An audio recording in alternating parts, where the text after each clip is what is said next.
AG ya kondisinya pasti kalau hadir tadi pasti dia sehat, namun memang di pembacaan pledoi tadi beliau menangis. Kata-kata penyesalan, kata-kata permohonan maaf itu tidak diwujudkan pada saat dia melakukan memberikan keterangan di muka persidangan, ya, di mana kami melihat dan majelis hakim juga sudah pasti memiliki keyakinan atas keterangan itu, di mana dia tidak seutuhnya atau tidak sepenuhnya memberikan keterangan yang sebenar-benarnya. Tinggal selangkah lagi, proses hukum yang dijalani kekasih Mario Dandi AG. Sesuai jadwal, AG akan mendengar putusan hakim atas keterlibatannya dalam kasus penganiayaan David Ozora Senin 10 April. Selain proses hukum yang harus berjalan lebih cepat, pembacaan vonis dihitung mundur 7 hari sebelum penahanan AG berakhir tanggal 17 April 2023. Sebelumnya, jaksa menuntut kekasih Mario Dandi itu hukuman penjara 4 tahun dan ditempatkan di Lembaga Pembinaan Khusus Anak atau LPKA. Meski demikian, sesuai peradilan anak, AG tak wajib hadir secara langsung saat pembacaan putusan. Saya sebutkan pasal 61 Undang-Undang Sistem Peradilan Pidana Anak itu jelas menyatakan sidang pembacaan putusan harus dilakukan secara terbuka. Nah, di situ ada kalimat anak bisa tidak hadir. Artinya fakultatif di situ pilihan. Kalau hadir ya tidak apa-apa, tidak hadir juga tidak apa-apa, gitu kan. Dan tidak hakim tentu tidak akan mewajibkan karena di sana kan jelas fakultatif. AG didakwa melanggar pasal 355 tentang tindak pidana penganiayaan disertai perencanaan. Keluarga korban yang selalu hadir dalam rangkaian persidangan pun berharap keadilan bagi David Ozora yang saat ini masih dirawat intensif di rumah sakit. Tim Liputan Kompas TV. Iya, lalu kira-kira seperti apa nanti putusan hakim pada pelaku anak AG? Apakah akan sesuai seperti tuntutan jaksa yakni 4 tahun atau justru AG akan divonis bebas? Kita akan ulas bersama dengan Jamin Ginting, pakar hukum pidana. Selamat malam, Bung Jamin. Selamat malam, Mbak Nitya. Bung Jamin, ini kan jaksa menuntut AG 4 tahun penjara. Kalau menurut Anda apakah sudah sesuai? Ya, kita harus mengetahui bahwa di pasal 355 itu kan sanksi pidananya 12 tahun ya. Jadi anak ini yang berhadapan dengan hukum, maka maksimum pidananya setengah dari itu, artinya 6 tahun ya. Dari 6 tahun itu 2/3 sudah dilakukan tuntutan oleh jaksa penuntut umum, artinya 4 tahun. Di bawah, di atas setengah dari tuntutan maksimum yaitu 6 tahun. Jadi sebenarnya ada dua kemungkinan. Pertama, apakah hakim lebih tinggi memutuskan, lebih tinggi artinya kan dia punya range antara 1 sampai 6 tahun. Betul. Bisa saja dia memutuskan contohnya 5 tahun atau maksimum 6 tahun. Atau lebih rendah dari tuntutan jaksa itu sendiri, ya bisa 3 atau 2. Bahkan kalau bebas kemungkinannya saya kira agak sulit ya. Kenapa Bang Jamin? Kenapa kemudian kemungkinan untuk AG bebas ini nampaknya agak sulit dilakukan oleh hakim? Ya, ada beberapa hal. Pertama, inisiator untuk datang ke sana itu kan atas bisikannya daripada AG sendiri. Karena lalu dia membuat cerita terkait dengan adanya suatu keinginan kebencian yang mendalam kepada korban ini ya, sehingga perlu dihabisi atau kalimat-kalimat apalah ya yang mungkin disampaikan sehingga tergerak dari hati si Mario untuk melakukan penganiayaan berat seperti ini.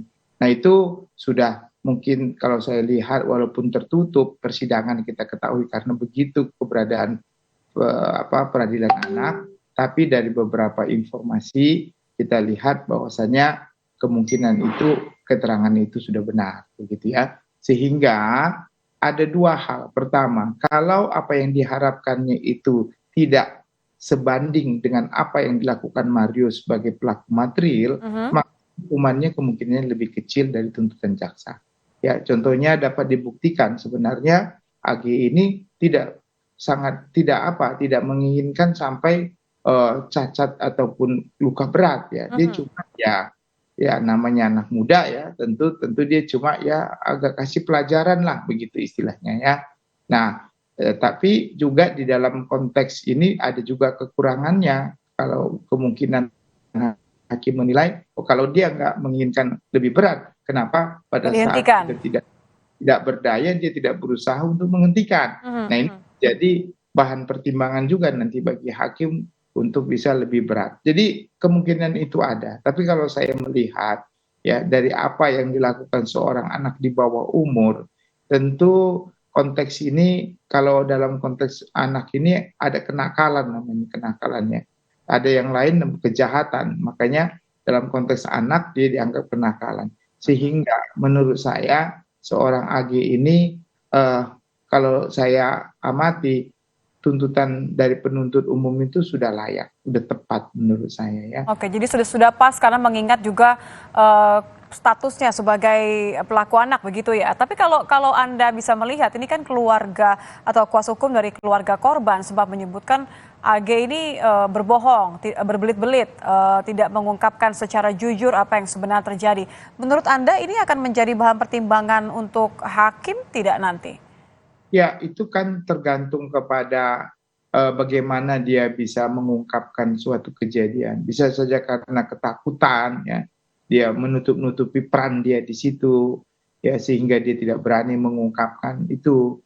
Atau dia juga sama sekali khawatir kalau dia ungkapkan ada hal-hal yang dia akan feedback kepada diri dia gitu.